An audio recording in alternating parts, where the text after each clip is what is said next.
जय जय रघुवीर समर्थ, जय जय रघुवीर समर्थ, जय जय रघुवीर समर्थ. श्री समर्थ यांनी रचलेला ग्रंथराज दासबोध याच्या दशक 5व्या याच्यावरील आता आपण अंतिम टप्प्यावर आलेलो आहोत. माझं हे दासबोधावरील सामान्य मनोगत व्यक्त करताना एक तरुण म्हणून मी एक मनुष्य जन्म घेतल्यानंतर माझ्या प्रकृतीनुसार या जन्माचं काय कर्तृत्व आहे याचा एक अभ्यास ढोबळ व्हावा, हा माझा प्रयत्न तुमच्यासमोर मांडण्याचा हा एक प्रयास आहे.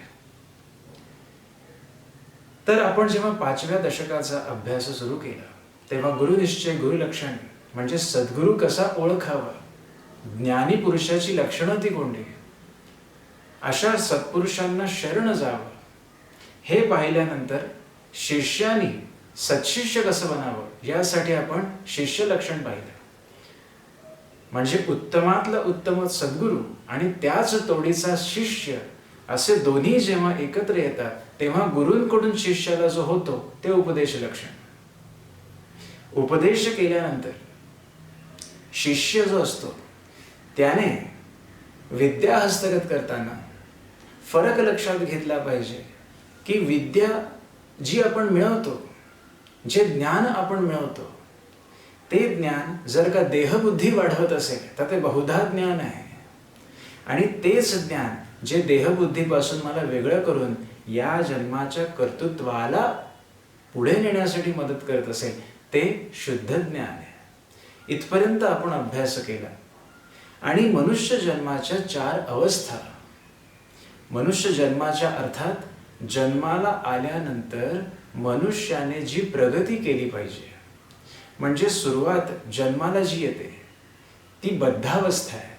तिथून मृत्यू येईपर्यंत किंवा पुढचे जे जन्म होतील त्या जन्मांमध्ये आमची अवस्था बद्धापासून सुटून मुमुक्षूमध्ये, मुमुक्षूतून सुटून साधकामध्ये आणि साधकावस्था सुद्धा सुटून सिद्धावस्थेपर्यंत पोहोचली पाहिजे, असा हा प्रवास झाला पाहिजे.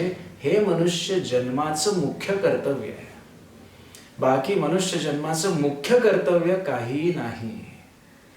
या जन्माला येऊन काय मिळवायचंय हे ज्याला कळलं त्यालाच ह्या 4 अवस्थांचं महत्त्व समजू शकतं.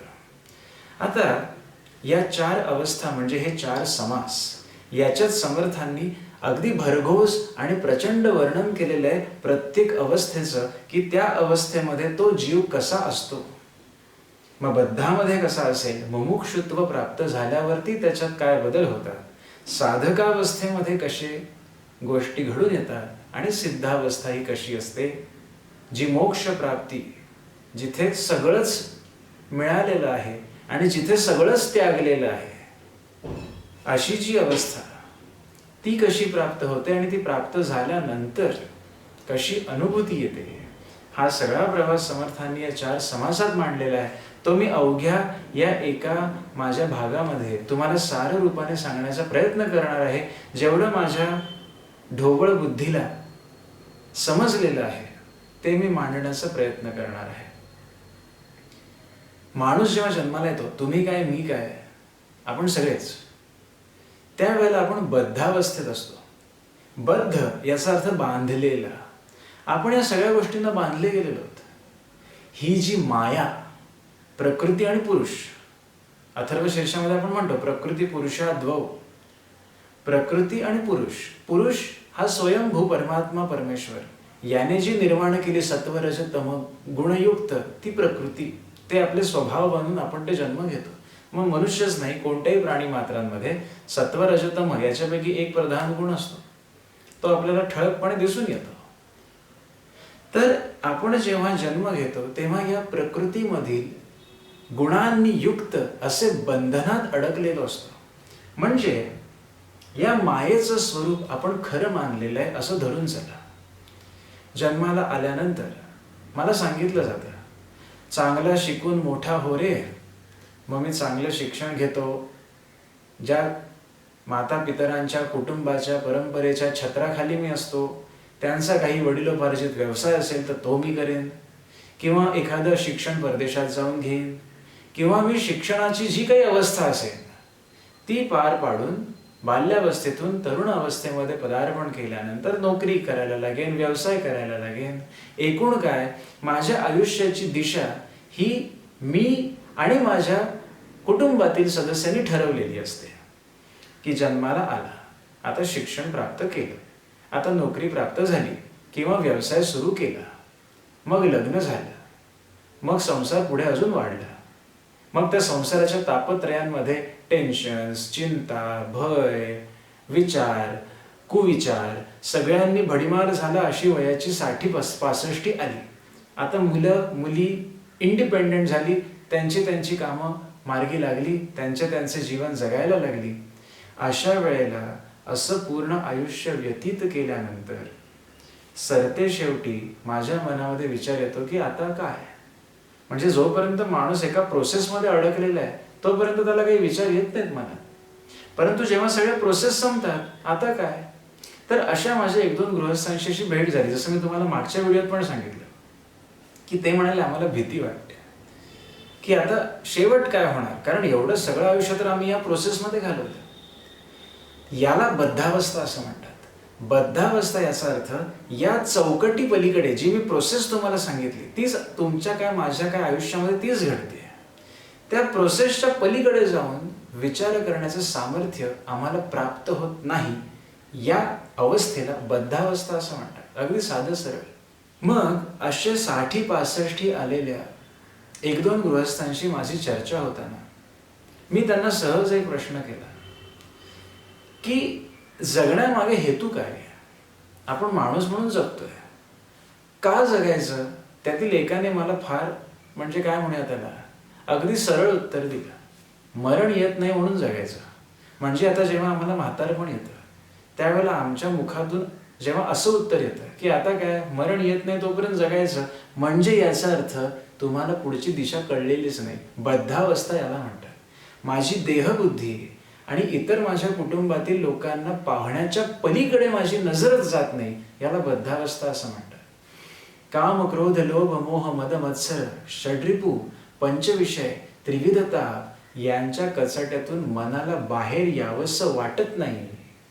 मी का जन्माला आलोय हा विचार मनी येत नाही. या अवस्थेला बद्धावस्था असं म्हणतात.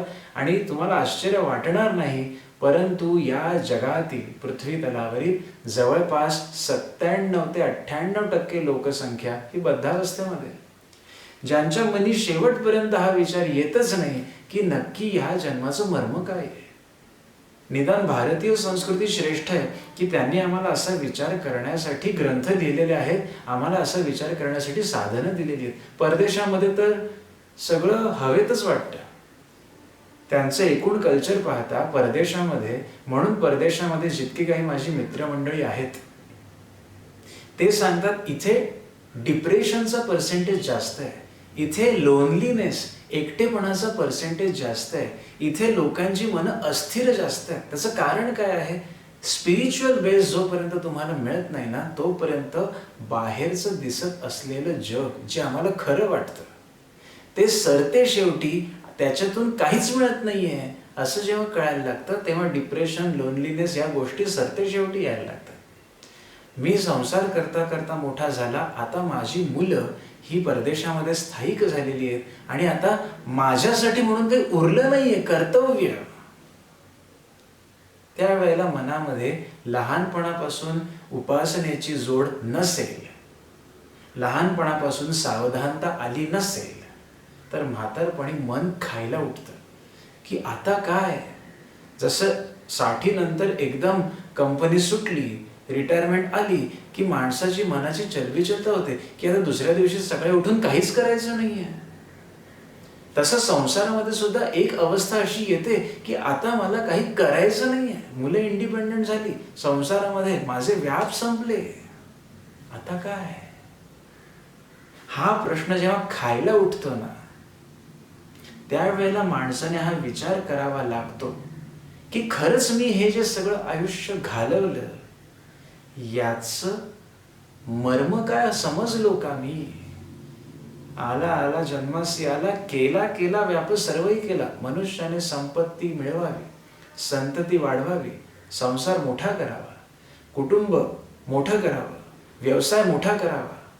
परंतु हे सगळं अंतिम ध्येय नाहीये. हा विचार ज्यांच्या मनात येत नाही त्यांना म्हातारपण यायला लागलं की या विचारांनी मन खायला उठतं. आता मी काय करू? आता काय होणार? आता माझं कोण आहे? ज्यांची मुलं परगावी जाऊन सेटल झालेली आहेत, त्यांच्या मनामध्ये विचार यायला सुरुवात होते, आता मी काय करू?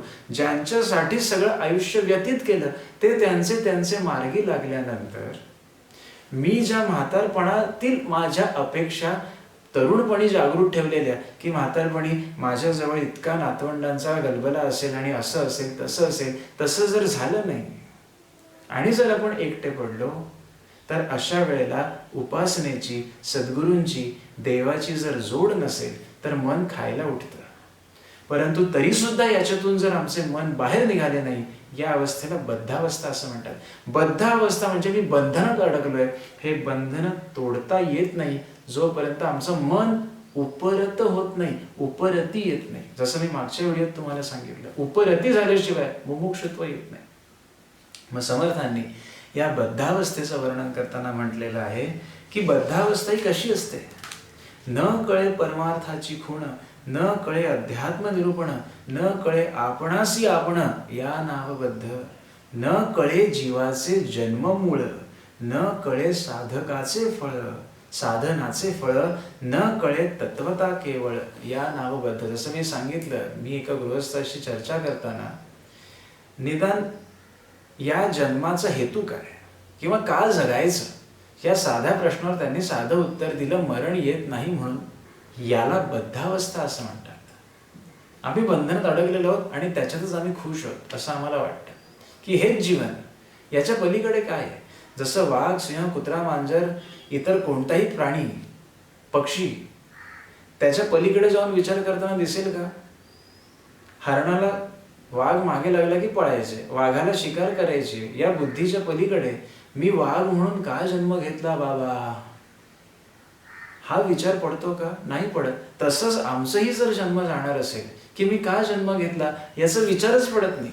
मरण येत नाही म्हणून जगायचं, अशी जर उत्तरं तुमच्या मनात येत असतील तर आम्हाला मुमुक्षुत्व प्राप्त होण्यासाठी सुद्धा अजून काही जन्म घ्यावे लागतील.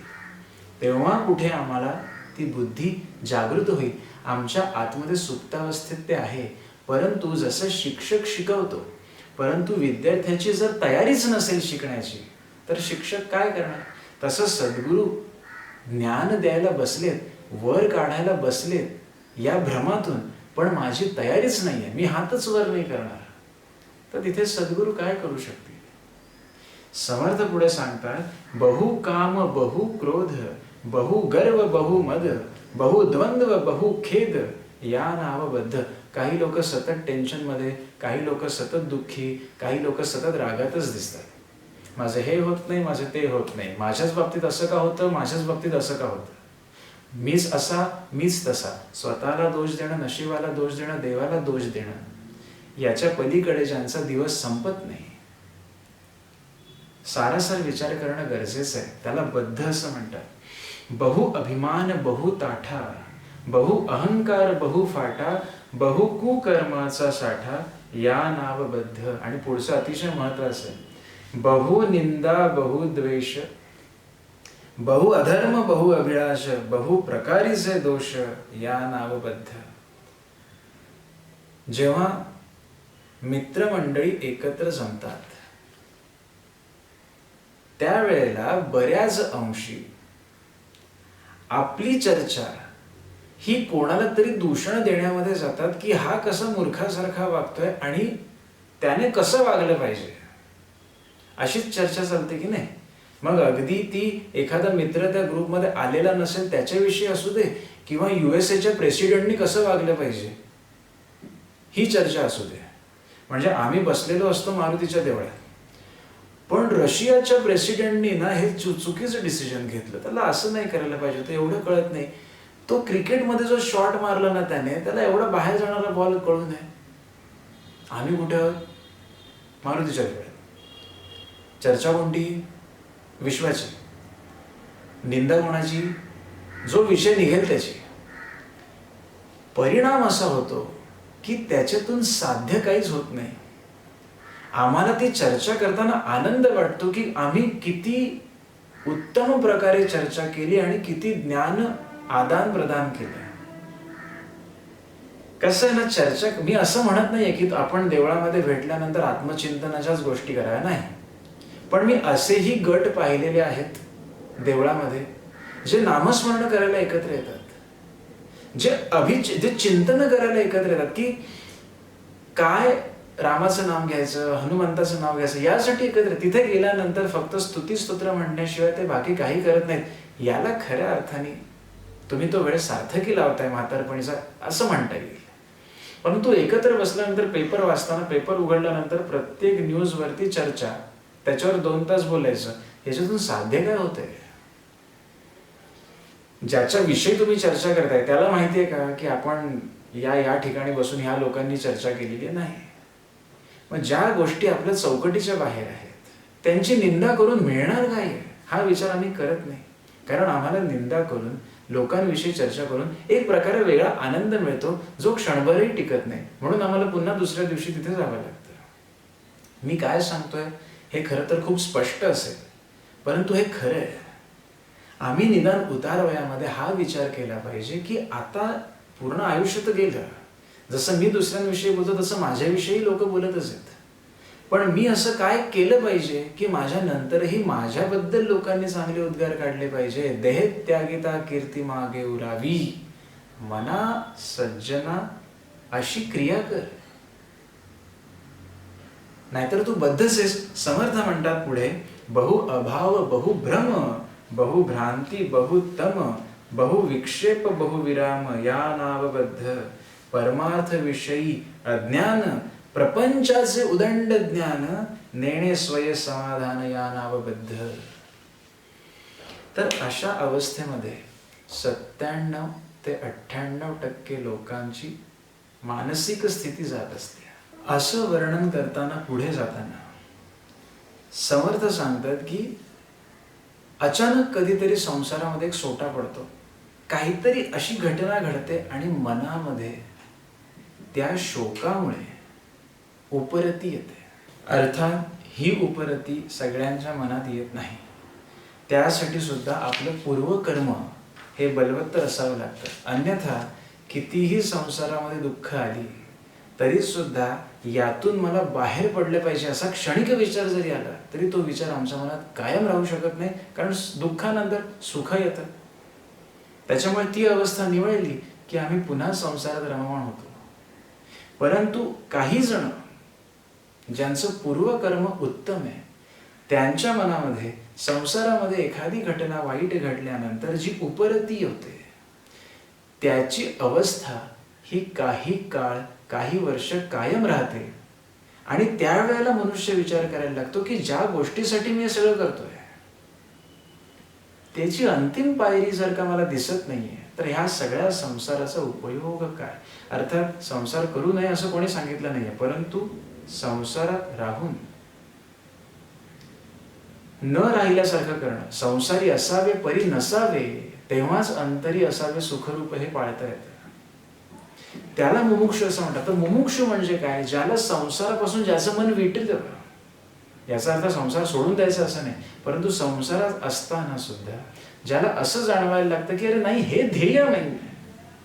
संसार केला, संसार करतोय, परंतु हे ध्येय नाही. हा विचार आम्ही जर करत नसू तर तो केला पाहिजे. या अवस्थेला मुमुक्षु असं म्हणतात. समर्थ मुमुक्षु लक्षणाचं सांगताना, उदाहरण देताना म्हणतात, संसार दुःखे दुखवला, त्रिविध तापे पोळला, निरूपणे प्रस्तावला अंतर्यामी. मुमुक्षु तो आहे जो शोधार्थ बाहेर पडतो की अरे जर हे हेतू नाहीये, हे तत्व नाहीये, तर तत्व काहीतरी वेगळं आहे जे मला शोधून काढलं पाहिजे. मनुष्य जन्माचा हेतू जर हा नाहीये की संसारात रममाण होऊन आयुष्य घालवणं, तर मग काय आहे? या शोधार्थ बाहेर पडणे, या शोधार्थ मन लावणे म्हणजे मुमुक्षुत्व आहे. प्रपंच जाईल सकळ, येथील श्रम तो निर्फळ, आता काही आपुला काळ सार्थक करू. हा विचार वयाच्या कोणत्याही वर्षी मनात आला पाहिजे. मग तुम्ही कोणत्याही अवस्थेत असा, वयाच्या कोणत्याही अवस्थेत असा. झाला प्रपंची उदास, मने घेतला विषय त्रास, म्हणे आता पुरे सोस संसारीचा.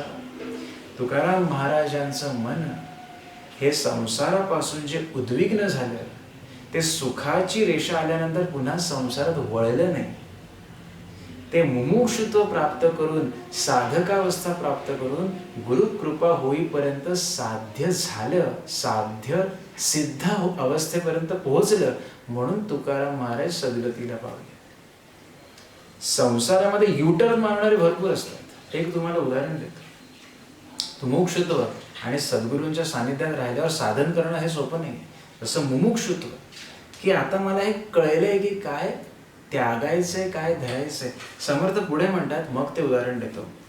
निंदे ऐसे नाही दोष. इथेही समर्थांनी निंदा करणाऱ्यांना दोष जास्त दिलेला आहे. निंदा करण्यासारखं पाप नाही. मला सांगा, निंदा करून मला काय मिळणार आहे? म्हणजे मी कोणाचीही निंदा करू शकतो. आज माझ्याकडे बुद्धीला एवढी प्रेरणा असते की मी जो विषय निघेल, जी व्यक्तीचा विषय निघेल, त्याची निंदा करण्याचं सामर्थ्य माझ्यामध्ये आहे. मग माझी योग्यता किती आहे हे मला पाहण्याची गरज वाटत नाही. परंतु माझ्यापेक्षा कैक पटीने श्रेष्ठ असलेल्या, श्रेष्ठ पदावर असलेला एखादा व्यक्ती किती कामचुकारपणे वागतोय हे आम्ही इथे बसून अगदी ज्ञान झाडू शकतो.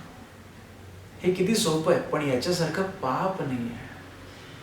निंदा ऐसे नाही दोष, ते माझं घडिले की विशेष, माझे अवगुणी आकाश बुडो पाहिले. इतके माझे अवगुण आहेत. मी काय केलं आयुष्यभर? निंदा केली, दुसऱ्यांचे दोष पाहिले, माझ्या संसारामधल्या फक्त सुखांचा विचार केला, स्वार्थ विचार केला. ऐसा कोटी प्रस्तावला, निरूपणे पालटला, तोची मुमुक्षु बोलिला ग्रंथांतरी. मग समर्थ सांगतात, याला मुमुक्षु असं म्हणायचं. ज्याच्या मनामध्ये पालट पडतो आणि तो पालट पुन्हा परत संसारात जात नाही, तिथे मुमुक्षुत्व अवस्था प्राप्त होते. आणि ही अवस्था अगदी या पूर्ण विश्वामध्ये 1% इतक्याच लोकांच्या नशिबी असते, की निदान या जन्मी हे माझं ध्येय नाही आहे. संसारात असून हा विचार ज्यांच्या मनात असतो ते मुमुक्षुत्व. पुढे समर्थ म्हणतात, आपुले अवगुण देखे, विरक्ती बळे ओळखे, आपणासी निंदी दुःखे, या नाव मुमुक्ष. म्हणे मी आळसी अंगचोर, म्हणे मी कपटी कातर, म्हणे मी मूर्ख अविचार, या नाव मुमुक्ष. ज्याला नंतर स्वतःचे दोष दिसायला लागतात ते खरं मुमुक्षुचं लक्षण आहे. ज्याला नंतर सगळे श्रेष्ठ वाटायला लागतात, मग तिथे निंदा घडू शकत नाही. जेव्हा माझ्यापेक्षा हा श्रेष्ठ आहे हा विचार मनी आला की मी त्याची निंदा नाही करू शकत. त्या नाव मुमुक्ष. आणि मुमुक्षुत्व प्राप्त झालं की शोध सुरू होतो सद्गुरूंचा. म्हणून या जन्मामध्ये ना 3 गोष्टी अत्यंत कठीण आहेत. पहिली गोष्ट तर मनुष्य जन्म मिळणं हेच मुळात कठीण आहे, फार कठीण आहे. त्याच्यात दुसरी गोष्ट म्हणजे मुमुक्षुत्व प्राप्त होणं. जसं मी म्हटलं, 98% लोकांना याची जाणीवच नसते की या जन्माच्या पलीकडे पण जाऊन काहीतरी करायचं. खा प्या मजा करा, आयुष्य आहे तेवढं उपभोगा, पुढचं कोणी बघितलंय, या विचारसरणीमध्ये बद्धावस्था आमची अडकून राहते. परंतु 1% ज्यांच्यामध्ये हे उत्पन्न होतं की नाही, मला सद्गुरू लाभले पाहिजेत, ज्यांच्यामुळे मला या जीवनाचं सार कळेल, हे मुमुक्षुत्व. आणि तिसरी गोष्ट अत्यंत कठीण या जगामध्ये, ते म्हणजे सद्गुरूंनी आपला स्वीकार करणं, सद्गुरूंनी आपल्याला अनुग्रहित करणं. हे त्याच्याही पेक्षा कठीण आहे, कारण ते कर्मामध्ये आमच्या असावं लागतं. सद्गुरू तेव्हाच स्वीकार करतात जेव्हा आमच्या कर्मगतीमध्ये ते लिहिलेलं आहे. हे सगळं आपण ठरवून आलेलो असतो. तर जे हे व्हिडिओ ऐकतात आणि ज्यांना सद्गुरू लाभले त्यांचं भाग्य थोर आहे. सद्गुरू लाभले की आपल्या अनेक गोष्टी या मार्गी लागतात, कळत न कळत. तर ज्या वेळेला सद्गुरू लाभतात आणि सद्गुरू लाभल्यानंतर त्यांनी सांगितलेल्या उपासना मार्गाप्रमाणे मी आक्रमण करू लागतो, त्या अवस्थेला साधक अवस्था असं म्हणतात. आता आपण अंतिम पायरीकडे येत आहोत. साधक अवस्था ही ती अवस्था आहे जी अभ्यासाची अवस्था आहे. मुमुक्षू म्हणजे शाळेमध्ये प्रवेश घेणे, सद्गुरूंच्या शाळेमध्ये प्रवेश घेणे आणि सद्गुरू जो अभ्यासक्रम देतील तो चिकाटीने करणे. त्या चिकाटीने अभ्यास करणाऱ्या प्रकाराला साधकावस्था असं म्हणतात, जी अत्यंत कठीण आहे, जिकडनं अनेकदा लोकांचे पाय घसरू शकतात. साधकावस्था ही सोपी नाही, कारण इथे सद्गुरूंच्या अनेक परीक्षेच्या वेळा येत असतात. हा साधक सिद्ध होण्यास समर्थ आहे का, यासाठी सद्गुरू त्या साधकाची वेळोवेळी परीक्षा घेत असतात. त्यासाठी तो साधक सावध असला पाहिजे. हे उदाहरण तुम्हाला देणार असं मी मागाशी म्हटलं, ते इथे देतो. एक गृहस्थ संसार करताना नेहमी कंटाळत असे आणि नेहमी बायकोला बोलत असे, मला कंटाळा आलाय संसाराचा, ते जे देवालयामध्ये साधू बसतात ना, त्यांच्याकडे जाऊन मी संन्यास दीक्षा घेऊन टाकणार आहे आणि संसाराचा त्याग करणार आहे. हे नेहमी तो फक्त बोलत असे. बोलबच्चन हे अनेक असतात, फक्त बोलायचं. कृती करण्याची वेळ आली की आम्ही पळ काढतो.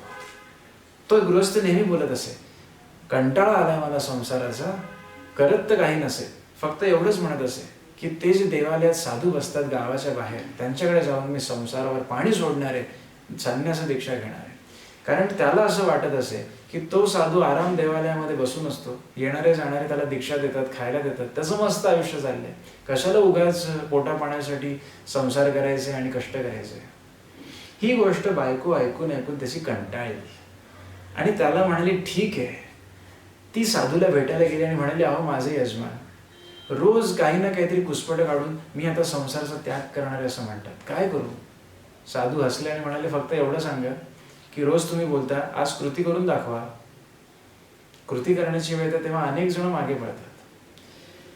तर यजमानाने पुन्हा हेच वाक्य दुसऱ्या दिवशी काढलं, काय रोज उठून काम करायचं, घरी सामान नाही, अन्नधान्याची वानवा आहे, आज पैसे मिळतील नाही मिळतील, कंटाळा आला मला संसाराचा, सोडून द्यावं असं वाटतं. त्यावेळेला पत्नी एवढंच म्हणाली की अहो रोज तुम्ही म्हणता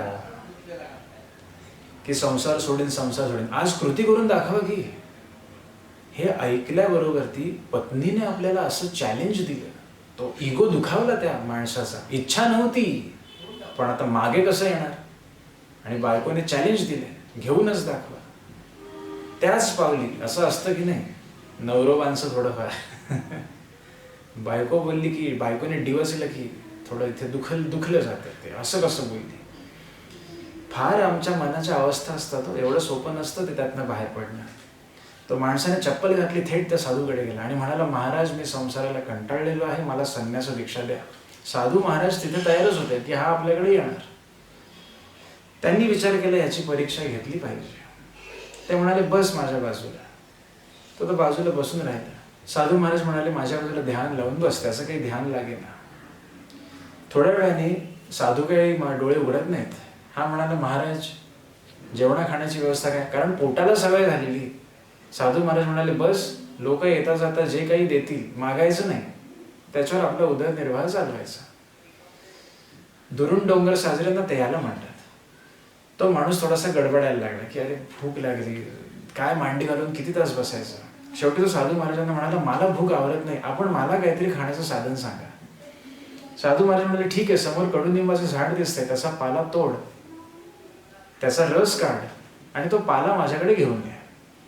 कडुनिंबाच्या रसाचा रस, तो रस काढून आणि तो पाला घेऊन तो आला साधू महाराजांकडे. तर कळेना असं का सांगितलं. साधू महाराजांनी त्या कडुनिंबाच्या पाल्याचे 2 लाडू बनवले आणि सांगितलं, हा कडुनिंबाचा रस आणि हा लाडू, भूक लागली आहे ना तुला, सेवन कर. हे ऐकल्याबरोबर आणि ते पाहिल्याबरोबर आलोच असं सांगून त्या गृहस्थाने तिथून जो पळ काढला, तो कष्टाचा संसार बरा पण आरामीचा परमार्थ नको असं म्हणून पुन्हा घरी आला आणि संसाराला लागला. दुसऱ्या दिवसापासून त्याने हे वाक्य पुन्हा काढलं नाही. बरेचदा आम्हा लोकांना हे वाटतं की परमार्थ आरामीच आहे.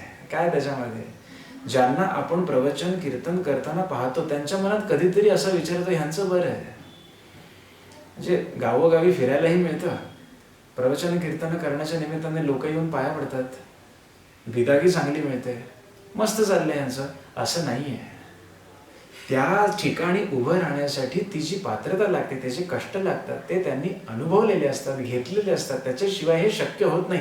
वाचेनी परमेश्वराचं गुणगान करणं आणि लोकांना आवडेल असं आपण परमार्थिक भाषा बोलणं, यासाठी सुद्धा सद्गुरूंची कृपा असावी लागते. ती त्या कीर्तनकार प्रवचनकारावर असते, म्हणून ते तिथे उभे असतात. परमार्थ हा आरामीचा नाही आहे. अशी ही साधक अवस्था कठीण असते.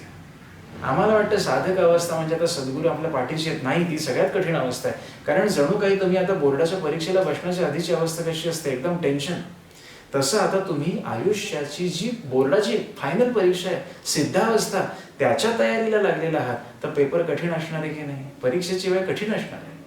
म्हणून साधक अवस्थेचं वर्णन करताना समर्थ म्हणतात, तोडूनी द्वैताची उपाधी. द्वैत हा किती कठीण शब्द आहे समजून घ्यायला.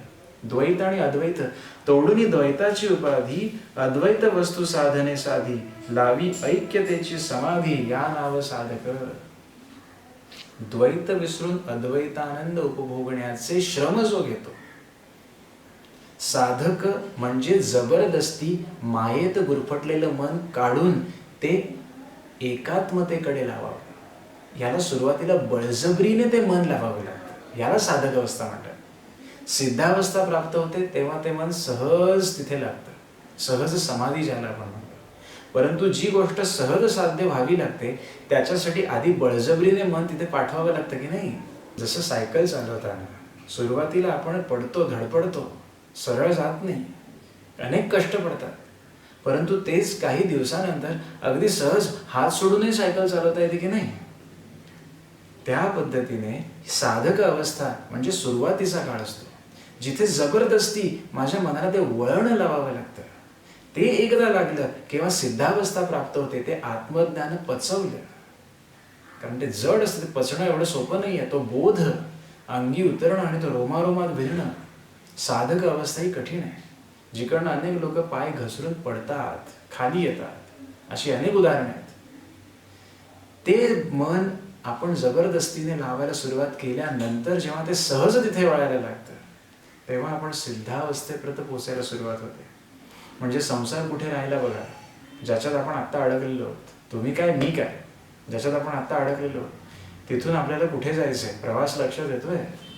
साधक अवस्थेचं वर्णन करताना म्हणतात समर्थ, प्रत्यक्ष माया अलक्ष करी, अलक्ष वस्तू लक्षी अंतरी, आत्मस्थितीची धारणा धरी, या नाव साधक. सांसारिक माणसाला ही भाषा कळेल का मला सांगा. म्हणून हे माझं मनोगत मांडण्याचा मी प्रयत्न करतो की माझ्यासारख्या एका साध्या संसारी मुलाला हे शब्द नाही कळत, पण मी यातनं काय सार घ्यावं, असे माझ्यासारखे प्रश्न ज्यांना पडत असतील त्यांच्यासाठी हा माझा छोटासा प्रयत्न असतो. परती साधुनी उपाधी, असाध्य वस्तू साधने साधी, स्वरूपी करी दृढबुद्धी, या नाव साधक. साधक अवस्था ही कठीण आहे. काय म्हणतात पुढे समर्थ, कामापासून सुटला, क्रोधापासून पळाला, मदमत्सर सांडिला एकीकडे, कुळाभिमानास सांडिले, लोक लाजेस लाजविले, परमार्थास माजविले विरक्ती बळे. ही फार महत्वाची ओळ आहेत. हे जे आहे ना, लोक लाजेस लाजविले, मी जेव्हा लहान होतो इंजिनिअरिंगच्या दिवसांमध्ये 2004-2005 साली, त्यावेळेला माझ्या मित्रमंडळींना काय वय असेल तेव्हा आमच्या सगळ्यांचं 19-20, त्या वयामध्ये त्या माझ्या मित्रांना जेव्हा कळालं की अरे हा मंदिरामध्ये जातो, हा तिथे भजन अटेंड करतो, याला ते अध्यात्म ऐकायला आवडतं, तेव्हा सगळे मित्र माझी मजा उडवत असत. अरे काय तू, वय काय तुझं, तू करतो काय, तुला काय स्टेटस. जेव्हा आपण मेंटेन करायला जातो ना, लौकिक जेव्हा आपण मेंटेन करायला जातो ना, तेव्हा आपण लोक लाजेला लाजून जी परमार्थिक गोष्ट आहे ती सोडून देऊ शकतो, असं होऊ शकतं. त्यावेळेला जर मी माझ्या मित्रांच्या स्टेटसकडे लक्ष दिलं असतं की अरे तू काय करतोय, याने तुला काय मिळणार आहे, याचं तुला काय भविष्य आहे, तुला कोण काय मोठ्या गादीवर बसून प्रवचनं द्यायचीत का, तुला काही मोठा सत्संग करायचा आहे का, असं जेव्हा मला म्हटलं जाईल तेव्हा मी फक्त एका कानाने ऐकून दुसऱ्या कानाने सोडून द्यायचो. कारण परमार्थ हे माझ्या हितासाठी, लोकांना दिसावं म्हणून मी करत नाही. परमार्थाचा मुळी हेतूच हा असतो, जिथे परमात्मा आणि जीव या दोघांचाच संबंध असतो, तिथे लोकच नाहीत तर लोक लाज कसली आली. मी अनेक असे गृहस्थ पाहिलेत, मंदिरात जातोय असं जरी दिसत असलं तरी हा इकडेच जरा जाऊन आलो बाजारात, का मंदिरात भजनाला जातो हे सांगायला कसली लाज वाटते.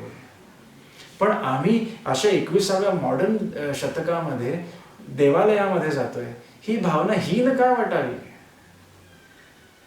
मलाही त्यावेळी अनेक जण बोलले की काय तू तुझं वय काय, तू करतो काय? नाही, हे माझ्या हिताचं आहे. आज ते काय प्रश्नांमध्ये असतात आणि आज मी कोणत्या विचारांमध्ये आहे हा फरक माझ्या लक्षात येतो. तेव्हा कळतं की ही पारमार्थिक अवस्था, परमार्थाची सांगड का महत्वाची असते. दुःख झेलण्याचं सामर्थ्य मनाचं किती वरती जाऊ शकतं हे पारमार्थिक हेतूने कळतं. सद्गुरूंची कृपा, सद्गुरूंचं सामर्थ्य तुमच्या पाठी असेल तर तो डिफरन्स कळून येतो. म्हणून लोक लाजेस लाजविले, परमार्थास माजविले, विरक्ती वळे. दुसरं काय म्हणतात, 4 लोक काय म्हणतील याच्यातच आमचं आयुष्य गेलं. लोक काय म्हणतील, अरे लोक काय म्हणतील, आयुष्य तुमचं आहे ना, तुम्हाला माहिती आहे काय करायचंय काय नाही. चांगलं करायचंय हे जर दिसतंय तर ते करायचंय. वाईट करायचंय तर तिथे आपण विचार करू शकतो की हे मला नाही करायचंय, लोक काय म्हणतील, चुकीचं आहे, लांब राहायचं. पण चांगली गोष्ट करायची तिथे लोक काय म्हणतील हा विचार करणं हे योग्य नव्हे. समर्थ पुढे म्हणतात, अशी साधक अवस्था तुमची प्राप्त झाल्यानंतर जेव्हा सद्गुरू तुमच्या डोक्यावरती हात ठेवून ब्रह्मानंदम आशीर्वाद देतात, त्यावेळेला तो जो बोध आहे तो चराचरात भिनल्यानंतर जी अवस्था प्राप्त होते त्याला समर्थ सिद्धावस्था असं म्हणतात. आणि अशी सिद्धावस्था ज्या व्यक्तीला प्राप्त होते तिथे सगळंच मिळालं, तिथे अजून मिळवायचं काही शिल्लक राहिलं नाही. तेच मनुष्य जीवनाचं अंतिम ध्येय आहे. मग आत्ता आम्ही जिथे आहोत त्या बद्धावस्थेमधून आम्ही हा विचार केला पाहिजे की या ठिकाणी माझ्यासाठी मुख्य काय आहे. संसार करावा परंतु परमार्थ सुद्धा वाढवावा. परमार्थ अवघाची बुडवावा हे विहित नव्हे, समर्थ म्हणतात. तुम्ही संसारात राहा पण परमार्थ हे माझं अंतिम ध्येय आहे हे जोपर्यंत कळत नाही तोपर्यंत या जन्माची दुःख, पुढच्या जन्माची दुःख त्याच्या पुढच्या जन्मी भोगत राहा. रहाट गाडग हे तुम्हाला मी जे सांगितलं म्हणजे मी काही फार मोठ्या गोष्टी केल्या आहेत आणि मी कोणी फार मोठा आहे हे असं बिलकुल नाही. तुमच्यासारख्याच माझ्याही संसारामध्ये अनेक दुःखांच्या राशी आहेत. त्याच्यातनं जाताना माझ्या मनाचीही त्रिविध तापाची अवस्था गांजून गेलेली असते. परंतु त्याच्यातून वेळ काढून हे सगळा संसाराचा व्याप सांभाळताना त्याच्यातून वेळ काढून इथे लक्ष देणं गरजेचं आहे. हे तुम्हाला सांगण्याचं प्रयोजन एवढंच आहे की ते मला चांगल्या हेतूने उद्देशाने कळावं. एक शिक्षक असण्याच्या नात्याने मी एक गोष्ट शिकलो की मुलांना शिकवताना ती गोष्ट शिक्षकाला अतिउत्तम कळायला लागते. मी जेव्हा स्टुडंट होतो तेव्हा ज्या गोष्टी मला भयंकर वाटायच्या गणितातल्या त्या आता मुलांना शिकवताना माझ्या असं लक्षात येतं की त्या आता मला जास्त चांगल्या कळत आहेत. अल्बर्ट आइन्स्टाईन का कोणाचं एक वाक्य आहे की टीचर तो उत्तम असतो, तो उत्तम शिकवू शकतो जेव्हा त्याला स्वतःला ते चांगलं कळलेलं असतं. तो खरा शिक्षक. म्हणून शिक्षक या नात्याने का होईना एक साधा ढोबळ शिक्षक की इथे बसल्यानंतर तुम्हाला जर माझं म्हणणं पटत असेल त्याच्या कैक पटीने जास्त मला स्वतःला हे बोलणं पटतंय आणि मी तसं वागण्याचा प्रयत्न केला पाहिजे. हे फार महत्वाचं आहे. इथे हा 5वा दशक हा संपलेला आहे हा मी तुमच्या समोर ठेवतो आणि इथे आपण विरामायचं आहे. या सगळ्या गोष्टींचा विचार करा. मी सुद्धा विचार केला पाहिजे आणि त्याच्यातून काय प्रश्न माझ्या मनात निर्माण होतील त्याचा शोध घ्यायचा प्रयत्न करणं आवश्यक आहे. म्हणून पुढचे आहेत ना दशक 6 देवशोधन. सगळं पुढे पारमार्थिक भाषा आहे. जोपर्यंत पहिले 4 दशकं नीट पचत नाहीत तोपर्यंत 5व्या दशकापासून पुढची भाषा कळणं कठीण आहे. म्हणून हा माझा छोटासा प्रयत्न माझ्यासाठी, माझ्याबरोबर तुम्हा सर्वांसाठी. जय जय रघुवीर समर्थ.